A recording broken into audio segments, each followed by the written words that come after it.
I never thought I would become the guy people warned others about. The guy who kept going back to the same woman no matter how many times she shattered his heart. The guy who ignored every red flag because he was convinced he had found the love of his life. If someone had told me a few years ago that the woman I loved would secretly build an entirely different life on another continent while still telling me she loved me, I would have laughed in their face. But that is exactly what happened, and even now, after everything, part of me still struggles to believe it was real. My name is Ethan, and for most of my adult life there was only one woman who truly mattered to me. Her name was Madison. We met in college when we were both too young to know what we wanted but old enough to believe we knew everything. From the moment we met, there was something between us that neither of us could explain. We clicked instantly. It felt effortless. We could spend hours talking about absolutely nothing and somehow never get bored. Being around her felt like home. Our relationship never followed a normal path. We would date, break up, reconnect, and somehow always find our way back to each other. Friends used to joke that we were like magnets. No matter how far apart life pulled us, eventually we would snap back together. Looking back, maybe that should have been my first warning sign. Healthy relationships usually move forward. Ours moved in circles. Still, there was something impossible to ignore about us. Even after years together, we still looked at each other the same way teenagers do when they fall in love for the first time. We laughed constantly. We had incredible chemistry. Every time we reunited after time apart, it felt like no time had passed at all. By the time we reached our late 20s, we had been intertwined in each other's lives for nearly a decade. I honestly believed she would always be part of my future, even if neither of us could seem to get the timing right. About 5 years before everything fell apart, Madison got accepted into a graduate program in Ireland. It was an amazing opportunity, and I was proud of her. When she asked me if I would move with her, I did not hesitate. At the time, I thought love meant taking risks together. I left my job, packed my life into a few suitcases, and followed her across the ocean. At first it felt like an adventure. We explored new cities, wandered through old streets, and convinced ourselves we were building a life together. But reality eventually caught up with us. I struggled to secure the right visa. My savings disappeared faster than I expected. Then a medical issue surfaced that required treatment, but without proper legal status, getting the care I needed became incredibly difficult. Every day felt more stressful than the last. I watched my bank account shrink while my anxiety grew. Madison was thriving in her program while I felt stuck. The imbalance between us became impossible to ignore. She was moving forward. I felt like I was standing still. Eventually, I made the painful decision to return to the United States. Leaving Ireland felt like admitting defeat. I told myself it was temporary, but deep down, I knew something had changed between us. For several weeks after I returned home, I tried to convince myself everything would work out. But the distance exposed problems we had ignored for years. We were living completely different lives. We wanted different things at different times. About 2 months after I got back, I ended the relationship. It was one of the hardest conversations I had ever had. The strange part was that I never stopped loving her. I simply believed we had reached a point where love was not enough.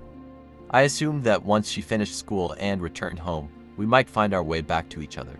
I moved to Boston and focused on rebuilding my life. Madison stayed in Ireland to complete her degree. Yet, even after breaking up, neither of us truly let go. Whenever she came back to visit family, we would meet up. One dinner would turn into an entire weekend together. A weekend would turn into weeks of texting and late-night phone calls. Every reunion felt natural, like we were continuing a conversation that had never ended.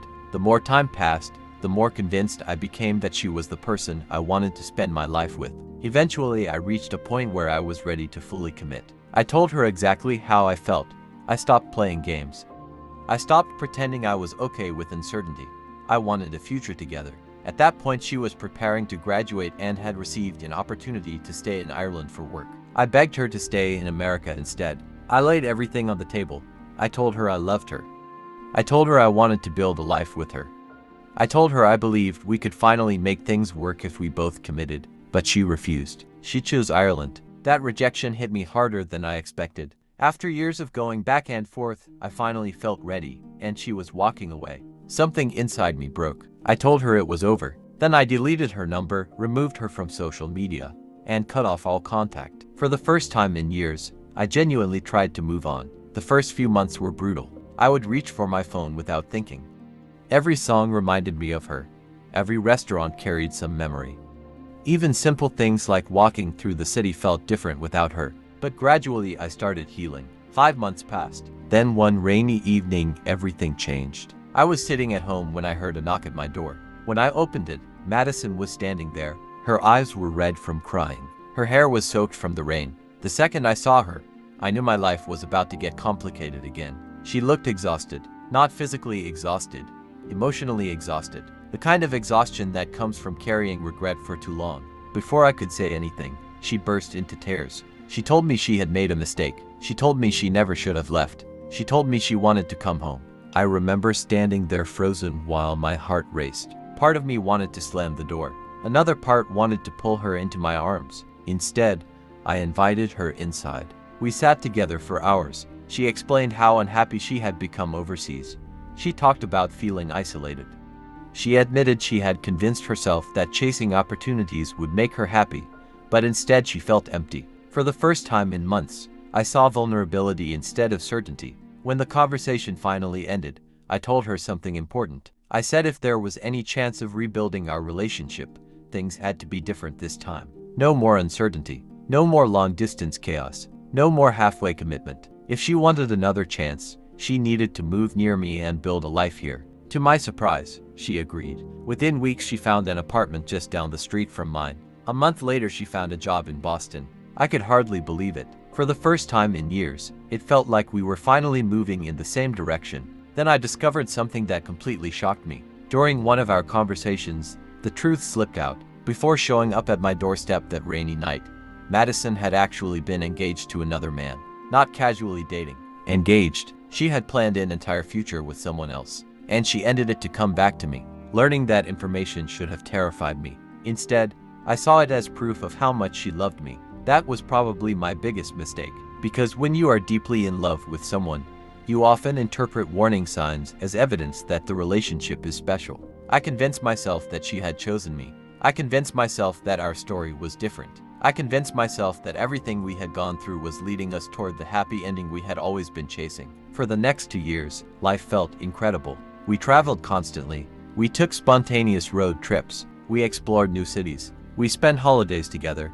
Everywhere we went, we created memories. I surprised her with weekend vacations. I planned elaborate dates. I made a conscious effort never to take her for granted again. Years earlier, I had let circumstances push us apart. This time I wanted her to know exactly how much she meant to me. For a while, it seemed like everything was finally working. Our friends talked about when we would get engaged. Our families assumed it was only a matter of time. Even I started looking at apartments where we could live together. For the first time, our future felt real. Unfortunately, sometimes the most devastating betrayals begin during the happiest moments. And I had absolutely no idea that while I was planning a future with Madison, she was quietly preparing to destroy everything.